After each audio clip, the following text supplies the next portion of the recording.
சென்னையில் கூட ஆதார் எண்ணோட ரேஷன் கார்டை ஆதார் எண்ணோட இணைக்காதனால அங்கே சரியான பொருட்களை வழங்குறதில்ல அப்படிங்கிற ஒரு பிரச்சனை எழுந்திருக்கு. இதற்கு என்ன மாதிரியான தீர்வுகள் அப்படிங்கிறதுக்கு முன்னாடி என்னென்ன பிரச்சனைகள் சென்னையில் இருக்க ஆதார் எண்ணை ரேஷன் கார்டோட இணைக்கல அப்படிங்கிறது இந்த தொகுப்பில் பார்க்கலாம். தமிழகத்தில் கௌரவ குடும்ப அட்டை, அரிசி, சர்க்கரை மற்றும் காவலர் குடும்ப அட்டை என 4 பிரிவுகளில் குடும்ப அட்டைகள் வழங்கப்படுகின்றன. இவற்றுடன் ஆதார் எண்ணை இணைப்பது குறித்து முறையான அறிவிப்பு உணவுத்துறை மூலம் வெளியிடப்பட்டுள்ளது.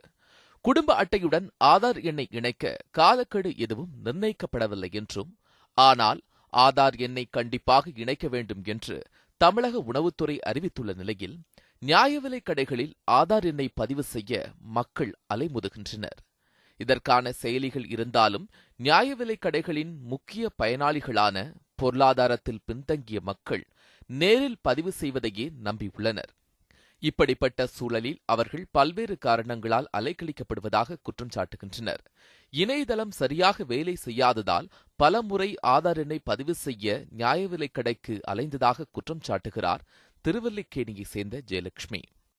மாத கடைசியில் 25 தேதிக்கு மேலே பண்ண சொன்னாங்க. எங்களை நாங்கள் எடுத்துன்னு போய் கொடுத்த Aadhaar card, voter ID, ration card xerox 3 எடுத்துன்னு கொடுக்க சொன்னாங்க. ஃபஸ்ட்டு எடுத்துன்னு போய் கொடுத்ததுக்கு மாத கடைசியில் பண்ணுங்க, நாங்கள் எடுத்துன்னு போய் கொடுத்தாலும் ஏற மாட்டேன்னு சொல்லிட்டு 2-3 வாட்டி போயிட்டு அழிஞ்சுன்னு போட்டோம்.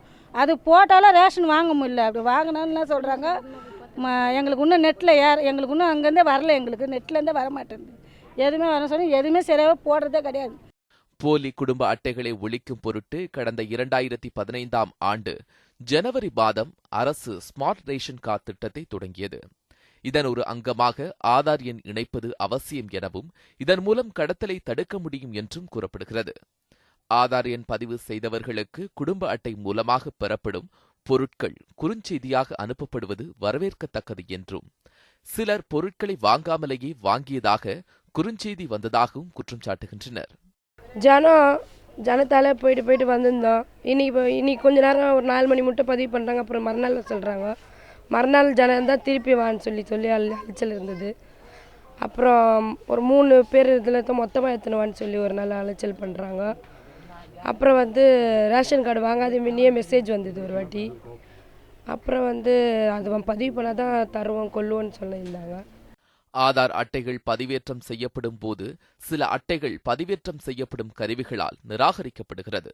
இதற்கான மாற்று ஏற்பாடுகள் குறித்து மக்களுக்கு எந்த விழிப்புணர்வும் ஏற்படுத்தப்படவில்லை என்கிற குற்றச்சாட்டுகள் ஒருபுறம் இருக்க, ஆதார் அட்டை இல்லாவிட்டால் பொருட்கள் தரமாட்டோம் என்று தெரிவிக்கும் ஊழியர்கள் மீது நடவடிக்கை எடுக்கப்படும் என உணவுத்துறை அறிவிப்பு இருந்தும் கூட பல நியாய விலைக் கடைகளில் இது பின்பற்றப்படவில்லை என்கிற குற்றச்சாட்டும் உள்ளது. எனவே அரசு தக்க அளவில் இதனை கவனத்தில் கொண்டு நடவடிக்கை எடுக்க வேண்டும் என்பதை பயனாளிகளின் கோரிக்கை. ஒளிப்பதிவாளர் அகிலனுடன் அன்சார் அலி, நியூஸ் 7 தமிழ், சென்னை.